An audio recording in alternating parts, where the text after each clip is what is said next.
মুতিমের বাড়ির যে ঘটনা, মুতিমের একটা সন্তান আল্লাহ দিয়েছিলেন রাসূলুল্লাহ কারাগারে দেওয়ার আগে 15 থেকে 16 দিন আগে মুতিমের ঘরে আল্লাহ একটা ছেলে দেন। ওই ছেলেটা রাসূলুল্লাহ কারাগারে যাওয়ার আগে তার কোলে দেওয়া হয়েছিল। আল্লাহর নবী ওই বাচ্চাটার জন্য দোয়া করেছিলেন আর নিজের মুখের থুতু লালা বাচ্চার মুখের মধ্যে দিয়েছিলেন, যার কারণে মুতঈমের বাচ্চার জবান থেকে জান্নাতের সুঘ্রাণ বের হতো। যা বলতেন তা বাস্তব হতো, সত্য হতো, জ্ঞানীদের মতো কথা বলতেন। মাত্র 3 থেকে 4 মাস ওই বাচ্চার কথা শিখেছিলেন। আল্লাহু আকবার বলেন না কেন? কষ্ট হয় ভাই আপনাদের? একটু জোরে বলেন তো আল্লাহু আকবার। ওইরা বাচ্চা গভীর রাতে কান্না করছে, ঘুমায় না। মা বললেন, বাবারে কি হলো তোর? ওই ছেলে তখন বলছেন, মা গো, যেই মুহাম্মাদের লালার বরকতে আমার জবান দিয়ে জান্নাতের সুঘ্রাণ বের হয়, শুধু তাই নয়, কথা শিখেছে আগেই, যা বলি তা বাস্তব হয়। সেই মুহাম্মাদকে আব্বুরা মেরে ফেলবে, আব্বুকে বলো বাঁচাতে হবে। যদি মুহাম্মাদকে মেরেই ফেলে, সোনার সঙ্গে সঙ্গে আমিও মারা যাবো, বেঁচে থাকবো না। স্ত্রী কান্না করতেছেন, মুতিম ঘরে ঢুকছে। দাঁড়াও স্বামী, তোমার ছেলে এই বক্তব্য তুমি তো জানো, ছেলে যা বলে তাই সত্য হয়। মুহাম্মাদের বিপক্ষে দাঁড়াতে পারবা না, মুহাম্মাদকে বাঁচানো লাগবে, আবু জেহেলকে ত্যাগ করা লাগবে। কোনো কথা বলছেন না। স্ত্রী বললেন, তোমার মতো স্বামীর সংসার করব না, ছেলে নিয়ে বাবার বাড়ি চলে যাব। কারণ ছেলে মারা যাবে বুঝলাম, কিন্তু বাবার বাড়িতে মারা যাক, তোমার মতো এই চরিত্রের স্বামীর ঘরে ছেলেকে মরতে দিব না। একটু জোরে বলা যাবে একবার আল্লাহু আকবার? আর দেরি হলো না, এখন একটা পরিবেশ ওই মুহূর্তে হিশাম আর জোহাইরি দুইজন ওই বাড়িতে। নখ হলো নেতা, আপনারা বলেন ঘটনা এটা আমি সংক্ষেপ করছি। তিনি বললেন, আমি আপনাদের দলে, আমার ছেলেকে বাঁচানো লাগবে। আল্লাহু আকবার বলেন। বলেন আর একটা লোকের কাছে যাই, চলো। চলে গেলেন, আর দেরি করলেন না, বুখতারির কাছে। বুখতারি হলো আবু জেহেলের আপন ভগ্নিপতি, রাষ্ট্রের অর্থমন্ত্রী। খেলা দেখেন আল্লাহ। ওই যে আল্লাহ তাআলা বলেন, ওয়াইদিয়ামকুর বিকাল্লাযিনা কাফারু, হাবিব স্মরণ করেন সেই সময়ের কথা যখন কাফিররা আপনার বিরুদ্ধে ষড়যন্ত্র আসছিল, লিইযবিতুকা, আপনাকে বন্দী করবে, আও ইয়াকতুলুকা, হত্যা করবে, আও ইখরিজুকা, দেশ থেকে তাড়িয়ে দেবে।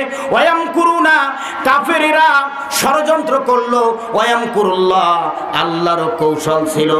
আল্লাহটাকে ষড়যন্ত্র বলা যায় না। বান্দার বিরুদ্ধে আল্লাহ কোনো ষড়যন্ত্র করেন না, বান্দার বিরুদ্ধে আল্লাহ করেন কৌশল। সুবহানাল্লাহ বলবেন না? ঈমানদারদের বাঁচানোর জন্য আল্লাহর কৌশল। আল্লাহু খায়রুল মাকিরিন, আল্লাহর কৌশল সবচাইতে খায়র, উত্তম। আল্লাহু আকবার বলবেন না? পরিকল্পনা করলো যে আমরা 41 পর্যন্ত থাকবো, ষড়যন্ত্র। আল্লাহ বলল 24-এ তোদের তাড়ায়ে দিব। দেখেন কারটা বিজয় হয়? বলেন না কেন কারটা? আল্লাহটা বিজয় হয়ে গেল। আর দেরি হলো না। এই জায়গায় এই ঘটনাটা যখন ঘটলো, আর দেরি হলো না, মুতিম দলে চলে গেলেন 3 জন মিলেন। আর মোটেও দেরি করলেন না। 4 নম্বরে বুখতারির কাছে যখন গেলেন, বুখতারির সমস্যা ছিল, তিনি দীর্ঘদিন অসুস্থ, একেবারে শয্যাশায়ী হয়ে গেছে। আরবিয়ান কোনো হেকিম কবিরাজ ভালো করতে পারে না। তার মা সব শেষে উটের দুধ, একটু মধু আর খেজুর এক জায়গায় ব্যালেন্ড করলেন। ব্যালেন্ডার করে নিয়া, মিক্সার করে নিয়া রাসূলুল্লাহ যেই কালেমা পড়ে মানুষকে দাওয়াত দেন, তার মা ওই কালেমাটা পড়লেন, এইটার মধ্যে ফু দিলেন, দাওয়া বানালেন। ঈমান আনে নাই। ফু দিয়া বললেন, বেটা বুখতারি, এটা পান কর। এই ঔষধ বানাইছি, দাওয়া বানালাম, আমি নিজেই হেকিমে এই কাম করছি। কালেমা পড়া ফু দেওয়ার জন্য খাইতেই চায় না, ধমক দিছে, বেটা ঈমান তো আনি নাই, পান কর। পান করেছে। মুফাসসিররা বলেন 4 থেকে 5 মিনিটের মধ্যে বুখতারি দাঁড়ায় গেলেন। দাঁড়ায়া বলেন, হাত পা নাড়া দেয়ার বলে, মা, আমার শরীরে কোনো রোগ ছিল, তার কোনো সিমটম আমি পাই না।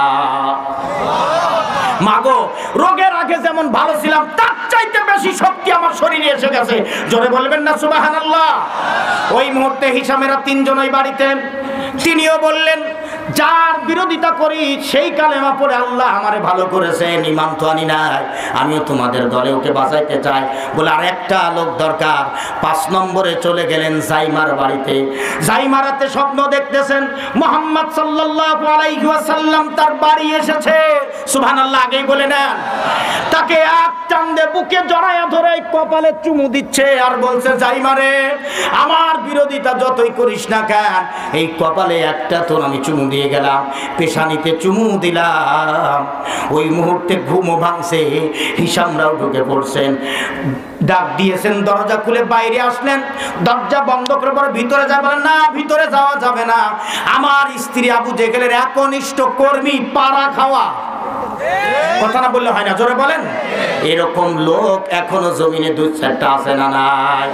বলে এই জন্য আটকায় দিলাম, ঘুমিয়ে আছে, ঘুমিয়ে থাক, জানতে পারলে আবু জেহেলকে বলে দিবে আমাদের বিপদ হবে।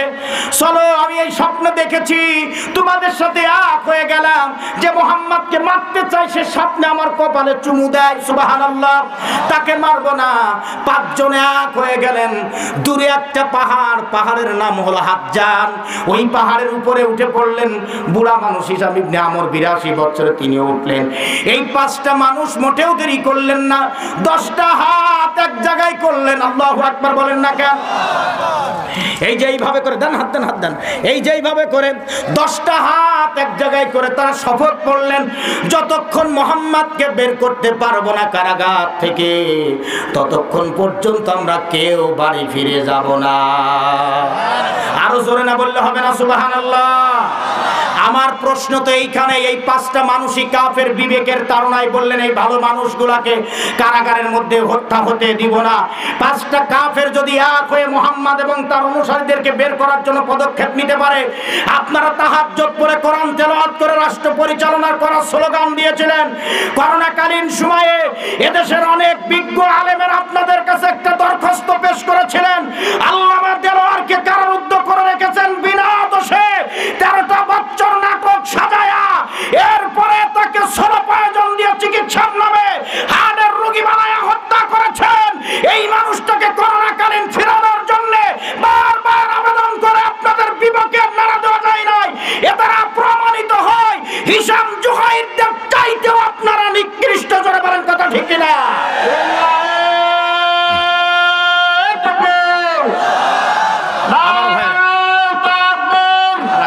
আমি জানি আপনাদের ভিতরে মানছে না, কিন্তু সময় কম, সংক্ষেপে বলি, স্লোগান সময় মতো আবার দেব কোন একদিন, বলেন ইনশাআল্লাহ, বলেন ইনশাআল্লাহ।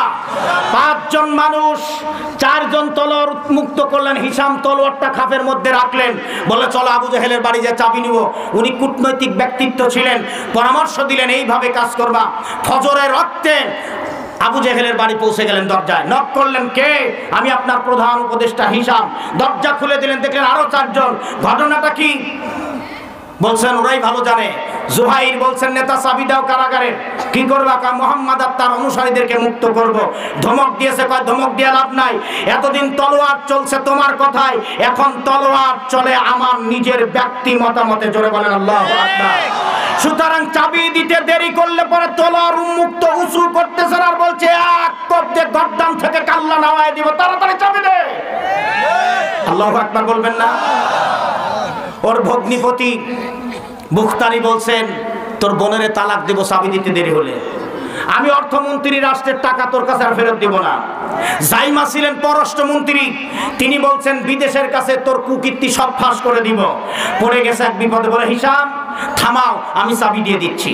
আল্লাহু আকবার বলবেন না? যেই প্রশাসন দিয়া পিটাইলে আলেমদের, আয়না ঘরে নিলে, গুম করাইলে, হত্যা করলে, পঙ্গু বানাইলে, সেই প্রশাসনই আবার তোমাদের পিটাবে, মনে রেখো, কথা বলেন ঠিক কিনা? জোরে বলেন কথা ঠিক কিনা? সুতরাং হিসাব করে কাজ করবা, অতিরঞ্জিত কোনো কিছু করবা, তার পাল্টা জবাব আল্লাহ তাআলা দুনিয়ায় দিবে, জোরে বলেন কথা ঠিক কিনা? সুতরাং যারা দুনিয়াতে অসংখ্য মানুষ হত্যা, গুম, খুন করেছে বিভিন্ন কায়দায়, এই বাংলার জমিনে তাদের বিচার হতেই হবে, জোরে বলেন ঠিক কিনা? এই বিচারের সপক্ষে যারা আছেন তারা আল্লাহু আকবার বলে হাত দেখান। একটু জোরে তাকবীর দেন, নারায়ে তাকবীর, নারায়ে তাকবীর। আল কোরআনের আলো সংসদে জ্বলো, নাস্তিকের আস্তানা, ফ্যাসিস্টদের আস্তানা, নারায়ে তাকবীর। চাবি যখন পেলেন, জুহাইর বলছেন, নেতা চাবি অরিজিনাল কিনা দেখেন। দেখে বললেন এটাই চাবি। তাহলে আপনি দরজার সামনে থেকে সরেন। কেউ বুঝলো না এখন কি হবে। জুহাইর দরজার সামনে গিয়া যে আবু জেহেলের কথায় উঠতেন বসতেন, ওই আবু জেহেলের গলায় একটা হাত নিলেন, এক ধাক্কাতে ঘরের মধ্যে ফেলে দিয়া দরজাটা টান দিয়ে বাইরে লক করে দিয়া চলে গেলেন। আর মরুভূমির মধ্যে যখন যাচ্ছে তখন পূর্ব গগনে সূর্য উদয় হয়েছে, দিনের আলো। মক্কার লোকদের সব ঘুম ভেঙে গেছে, দৈনন্দিন তারা চিন্তায় থাকে কি যেন সংবাদ আসবে ভোরবেলায়। মক্কার লোকেরাই 5টা লোককে যখন দেখলেন কারাগারের দিকে যায়, চিন্তা করতে লাগলেন এখন যে কোনো মুহূর্তে বিপদ ঘটে যাবে। ঠিক সেই মুহূর্তে আর দেরি হলো না, হিশাম চিৎকার করে বললেন ভয়ের কোনো কারণ নাই, অসুবিধার কোনো কারণ নাই, তোমাদের হত্যা করা, নবীকে হত্যা করা হবে না, আমরা বাঁচানোর জন্য আসছি। তারা মানলেন না, বলে আসো দেখো। দরজার কাছে গেলেন, দরজা খুলছেন, সংকেত করছি। ওই সময় হিশাম ইবনে আমর চিৎকার করে করে বলতে লাগলেন আইনা আনতা মুহাম্মদ, আইনা আনতা মুহাম্মদ, মুহাম্মদ তুই কই, মুহাম্মদ তুই কই। সাহাবীরা রাসূলকে বেষ্টনী দিলেন, আজ আর রক্ষা নাই। জুহাইর ডাক দিয়ে বলেন ভাইয়ারে, আমার জানা ছিল না তুমি আমার দুধ ভাই, আজকে তোমাকে হত্যা করতে আসি নাই। দরজা খুলে দিলেন, ভিতরে চলে গেলেন। দরজা খুলে নিয়ে যখন ভিতরে গেলেন, হযরতে নবী করিম সাল্লাল্লাহু আলাইহি ওয়াসাল্লাম খেজুর গাছে তখন হেলান দিয়ে বসে আছেন। খাদিজা রাদিয়াল্লাহু তাআলা সামনে দাঁড়ায় গিয়ে বললেন, ও জুহাইর, এ বুখতারি, এ মুতিঈম, হিশাম, ওরে যাইমা, আমার দুর্বল নবীর গায়ে তোরা আর হাত দিস না রে। দীর্ঘদিন খাবার খায় না, পানি নাই, কথা বলতে পারছে না, তোরা আমার দুর্বল নবীর গায়ে হাত দিস না। জোহাইররা সবাই তলোয়ার ফেলে দিয়া বললেন, মারতে আসি নাই রে খাদিজা, এসেছি আজকে মক্কার উন্মুক্ত আকাশের নিচে বের করে দেওয়ার জন্যে। জায়গা দে রে খাদিজা। হিশাম বলছেন জায়গা দে, কেবল সরে দাঁড়ায়েছেন। জোহাইর গিয়ে রাসূলুল্লাহর পায়ের কাছে পড়ে গেলেন। আর হিশাম দেরি করলেন না, আমার নবীর কাছে গিয়া সামনের দিকে দাঁড়ায়া বগলের ভিতর দিয়ে হাত ঢুকাই দিলেন।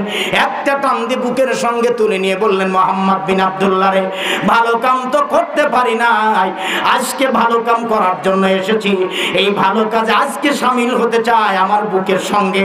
বের করে নিলেন। আর বলেন, আবু বকরেরা রে, সবাই বের হয়ে হয়, মক্কার লোকেরা তোদের জন্য অপেক্ষায় আছে, প্রতীক্ষায় আছে, আমি বের করে দিয়ে যাই।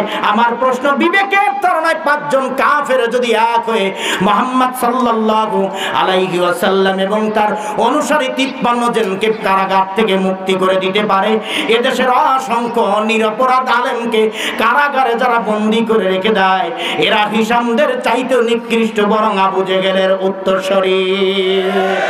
এখন আপনারা আবু জেহেলের উত্তরসূরি হতে চান না মুহাম্মদ সাল্লাল্লাহু আলাইহি ওয়াসাল্লামের? মুহাম্মদ সাল্লাল্লাহু আলাইহি ওয়াসাল্লামের যারা উত্তরসূরি, তাদের হাত আমি এখন দেখতে চাই। এইভাবে 2 হাত উঁচু করে দেন, আর এইভাবে একটু নাড়া দেন তো জোরে, আর একটু জোরে জোরে বলেন না কেন আল্লাহু আকবার। হাত নামাবেন না, এরকম নাড়া দেন, আর একটু জোরে বলেন আল্লাহু আকবার, নারায়ে তাকবীর।